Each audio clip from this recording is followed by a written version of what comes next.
find it hilarious because I've been seeing it all over the place online and reading it, and it's a discussion. The multiversal problem in the MCU as of right now is completely solved. Why? Because it's been completely destroyed via Big Bang explosion. We've seen the light. Alright, welcome to IJustWatched. I'm Joseph. We're talking Loki Season 2, Episode 4. Spoiler warning if you haven't seen the episode yet, but I'm jumping kind of straight to the end because it's my favorite part, and I'm almost going to be solely focused on Victor Timely, aka Kang, or a variant of Kang. The fact that it is basically kind of in our face, blatant, that Kang the Conqueror, Nathaniel Richards, or no, Victor Timely, is not a man from our future, but a man from our past. As he has that conversation with Obi, talking about how Obi was taught everything he knows by a man from the 19th century known as Victor Timely. And then Victor Timely, of course, learning everything he knows from a handbook written by Obi. So you get this chicken or egg, or as Obi said it, a snake eating its own tail. You get this runaround, which that concept is cool, especially paying to Obi's name, Ouroboros, the first episode. Who really started the TVA? Who's the initial contact here? In that essence. But to sidetrack that conversation more so is the fact that Kang isn't from the future. At least as of right now, it doesn't seem like Kang is from the future.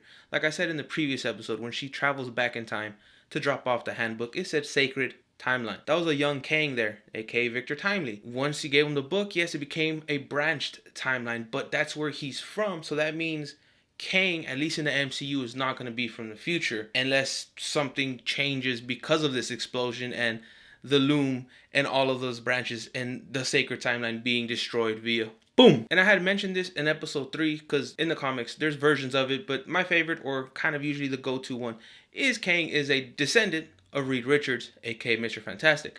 However, now that we have a little bit more information, and the fact that he's from the past is making me think he's not going to be a Richards at all. I'm actually thinking he might be an ancestor, because we don't know his last name. We know his name is Victor because he introduces himself as Victor.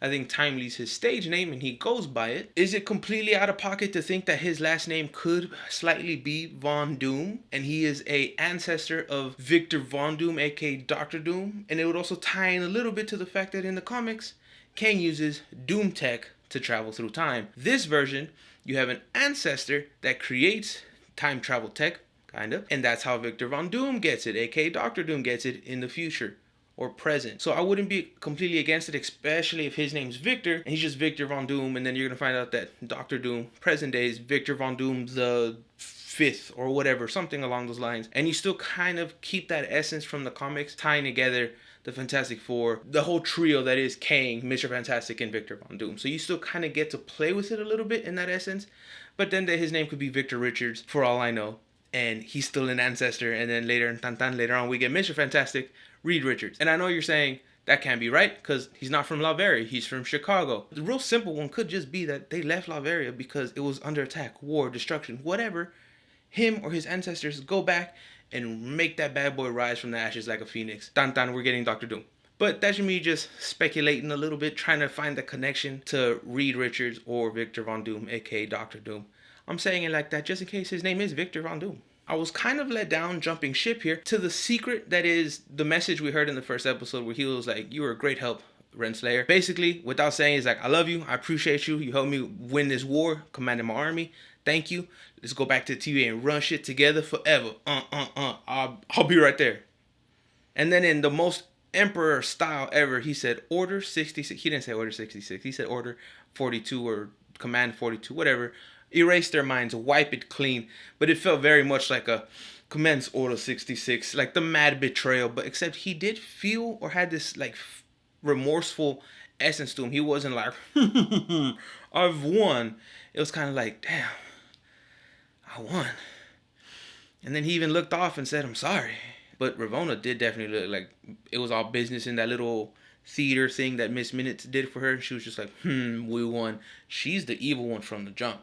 That's why he erased their minds, because she's like, she's a problem. I was hoping for a little bit more on their backstory, the fact that they're married in the comics and stuff. So I was kind of expecting something along those lines. So it would have felt more personal. Although yes, erasing her mind is personal, but he did that to everyone in the TVA. It wasn't specifically her. This secret, adding that little pinch of we were married, or we loved each other, and I took that away from you kind of thing. Add that little aspect to it. I did love, and because it made me think of Miss Minutes, is when they're back in the TVA and they're basically interrogating him, and Miss Minutes is getting rebooted, so they're shutting her down. Magic's gonna work again. They're trying to find a way to get things to function so they can save the loom and save the TVA and save the timelines. And Miss Minutes starts glitching and saying words like this. And I love the fact that he looks at her and he's like, the mockery is not welcome. Like, he sits down, he's like, you do not have to mock me like that, young lady. Like, that shit to me was funny, because when I was watching it, it took me a sec, because when he said it, and I was like, what? The way he has that little stutter, ugh, I thought that shit was genius, and it was hilarious. And it's funny, because this episode is definitely, in my opinion, the best episode, but not by a whole lot. It's the last 2 episodes are the best episodes, but because of Victor Timely, because of Jonathan Major and his portrayal of this version of Kang. I love the way he's bringing him to life, this little quirks he gives him, and he's stealing scenes. I don't know if it's on purpose or he's just that damn good right now. Because yes, this show's about Loki and Sylvie and the TVA and such, but Loki, for the most part, has felt kind of like a side character anytime Victor Timely's on screen, which is not a bad thing, but it's supposed to be his show and his mission, his purpose with Mobius and Sylvie and trying to save the TVA, trying to save the timelines. But really, as soon as Victor Timely shows up, it's Dunsky's. Just call this the Victor Timely show. I can gladly say I am enjoying the Victor Timely show. I mean, Loki a little bit more now. First 2 episodes were very lackluster to me, but once he showed up, things started to roll a little bit more.